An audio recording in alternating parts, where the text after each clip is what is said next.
Assalamu alaikum. Bismillah ar-Rahman ar-Rahim. Allahumma salli ala Muhammad wa ala ali Muhammad wa barik wa sallim. Today across the country is celebrating, and particularly for children in school, World Book Day. The importance of encouraging reading for our young children, of literacy, of literature. And I wanted to say a few words for what that means, for me, of course, primarily as a Muslim, and then secondly, of course, as an author of some books as well. I think the most important thing for us to reflect on to begin with is just the power of the word. How important a word is, how meaningful that could be for us in our lives. Of course, the Quran itself stresses upon that, would reflect to itself, the Quran, which is Al-Kitab, which is the book. And Allah, of course, in the Quran tells us that Allah created man, Allama al-Bayan, Allah taught man speech. And Allah says, in fact, in those primary verses of Surah Al-Alaq, اقرأ وربك الأكرم الذي علم بالقلم علم الإنسان ما لم يعلم. Allah says, recite, read, and your Lord is most generous who taught man by the pen, taught man that which he didn't know before. And therefore there is a progression of learning. And learning means many things. Learning means reflecting and deliberating and contemplating and reviewing and analyzing and checking and rechecking and editing and so many things that go into that.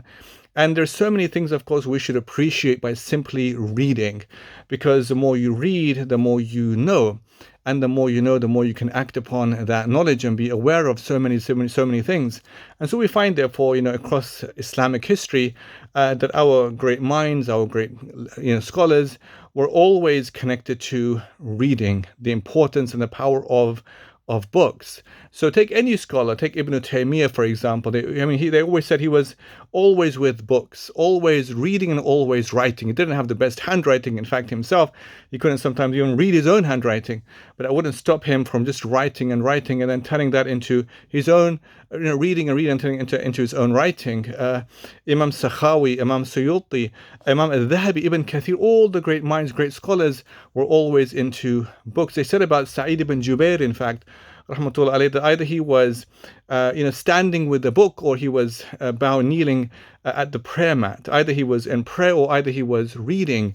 And of course, the Prophet in the Hadith, he encouraged so many times for us to be engaged with learning. That he said that talibul ilm, that seeking knowledge, is farida, is an obligation upon every Muslim male and Muslim female. That man salika tariqan yaltamisu fihi ilman, whoever seeks a path in search of knowledge, Allah will make easy for him the path to paradise, to heaven. And so therefore, reading is crucial for us, all of us, for our young minds, our young children, the next generation, for us as parents to be seen reading, to encourage them, therefore, to also be reading all the time. Everybody should dedicate some moment of their day to simply reading. Read. Iqra, of course, is the first verse in the Quran that was revealed. Iqra, recite, read. And reading, of course, opens the mind, it broadens the mind, and heightens imagination, your imaginative abilities. It helps us in being descriptive, helps in being imaginative. And of course, there's sometimes, and I can say this for myself in the books I've written, that sometimes it's one simple thing that you've read that in fact opens up this entirely remarkable space of understanding that allows you then to write your own books.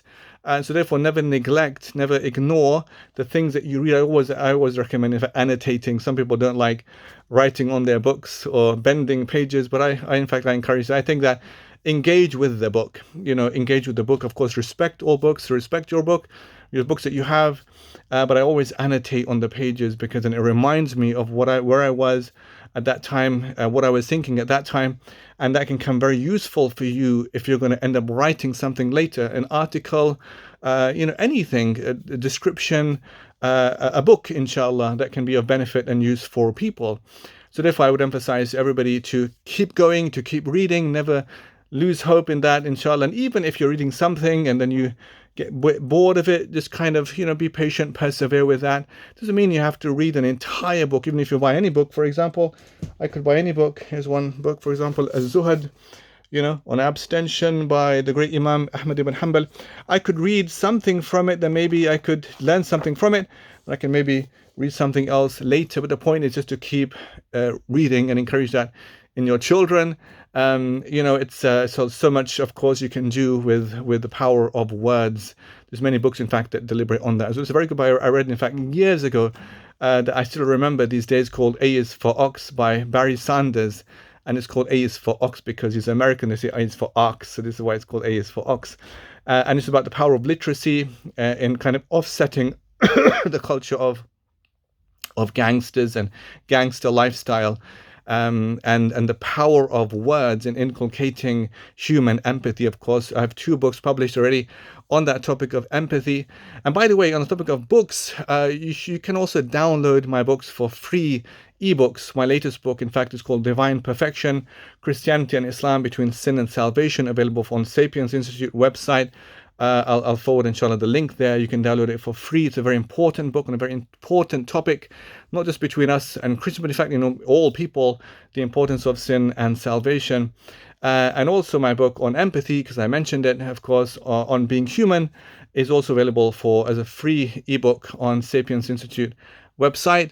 And I also have a few other books you can buy on Amazon, inshallah. So therefore, carry on going, keep reading, and encourage that in your children. May Allah open up your minds and allow us, therefore, to use our knowledge and make it a benefit for people long, inshallah, after all of us. Jazakumullah khairan.